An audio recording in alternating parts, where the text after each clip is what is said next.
It's a pain to get early access to iPhones in India, but since a lot of you guys seemed interested in it, we went the extra mile. Actually, over 1,000 extra miles, and managed to get this one from Dubai. In this video, let's unbox the iPhone 8 Plus and spend some hands-on time with it. Hey guys, Ash here from C4E Tech and let's get started.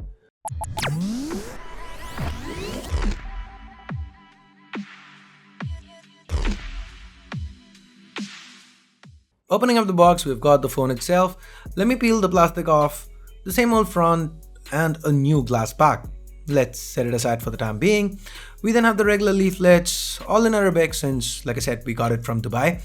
2 Apple logo stickers, the SIM ejector tool, a pair of earpods, a 3.5mm lightning adapter, a travel adapter that very sadly doesn't support fast charging, and a lightning cable. That's it for the unboxing. Let's now take a closer look at the iPhone 8 Plus. If you've seen an iPhone in the last 3 years, I'm pretty sure you get an idea of what to expect here.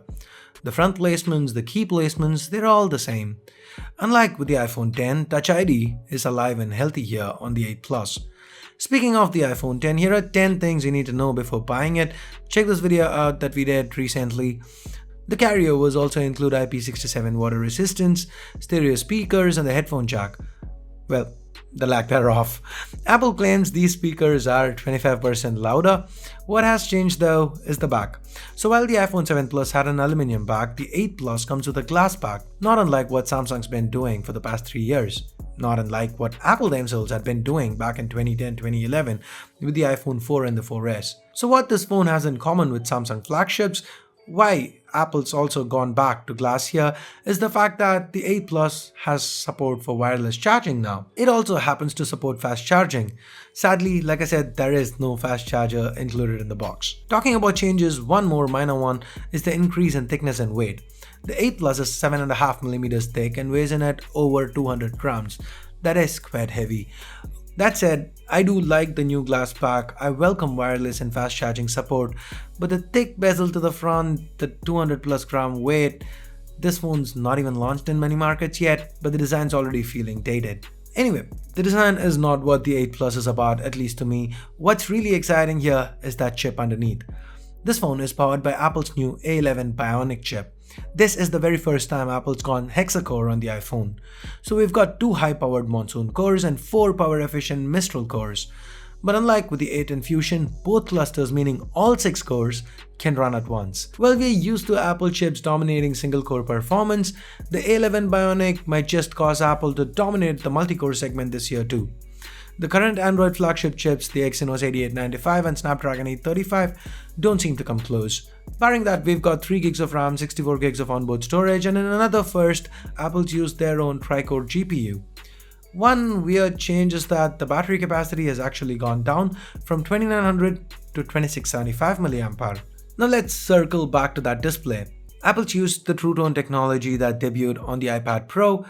So the display now adapts to ambient light by dynamically adjusting the white balance, meaning no matter where you are, the display adjusts its white point for better color accuracy. Now that, along with the white color gamut, means the colors are more accurate than ever. The size and resolution though remain the same, Full HD spread over 5.5 inches resulting in a pixel density of over 400 pixels per inch. The display is just as bright on the one found on last year's model. There's no change in contrast either. The iPhone 8 Plus runs on iOS 11, which has a ton of new features. We actually did a dedicated video on the most useful tips and tricks that iOS 11 brings with it. Check that video out, here's a card to it. Anyway, the short version, we've got different animations that look cool. The control center is completely redesigned with some 3D touch functionality. It also allows us to add toggles now. One more weird change here is that the notification center looks like the lock screen. Barring that, Siri now supports input via the keyboard, and that keyboard can now be used with one hand thanks to the new one-handed mode. There's also a Files app for file management and an improved Notes app. The camera interface is familiar, the shutter response is quick, we get flash support for the new portrait mode, and there's also a portrait lighting option that's exclusive to the new iPhones. iOS 11 brings support for augmented reality, and that's probably one of the things that we are really looking forward to test in the next few days. Alright, talking about things we are looking forward to, here's what I've really been waiting to talk about, those cameras. I don't want to make you guys wait, so here are some pictures we quickly shot around our studio. These are the highest ever rated cameras by DxOMark with an unprecedented rating of 94. So there are two 12 megapixel cameras, one wide angle with a f1.8 aperture and a 1x3 inch sensor, and one telephoto with a f2.8 aperture and 1x3.6 inch sensor. Well, these numbers are no different from those found on the iPhone 7 Plus's cameras. Apple claims these cameras can capture 83% more light. They've also thrown in a dual-tone quad LED flash right next to these cameras. I personally love the fact that this is the first phone to support 4K video recording at 60 FPS. The video just looks beautiful. And if you love slow motion videos, the 8 Plus can also do 1080p videos at 240 frames per second. That's absolutely nuts. So next, let's talk price and availability. While the 8 Plus is already available in some markets, in our own India, it launches on the 29th of September for a price tag of 73,000 rupees. The pre-orders for it went live on both Amazon and Flipkart 2 days back. There is an offer going on right now of pay using a Citibank card and you get a cashback of 10,000 rupees by the end of December, effectively bringing the price down to 63,000 rupees. So I guess that's it for this quick unboxing and hands-on. By the way guys, a lot of you reported you haven't been getting notifications for the last few videos that have gone live on our channel. So we'd appreciate it if you could share this video on your social media accounts. And if you feel we did a good job here, give this video a thumbs up. If you hated it, you know what to do. And for more videos like this, hit that subscribe button down below if you haven't yet. If you've already subscribed, hit that bell icon to make sure you get notified each time a new video goes live here on C4eTech.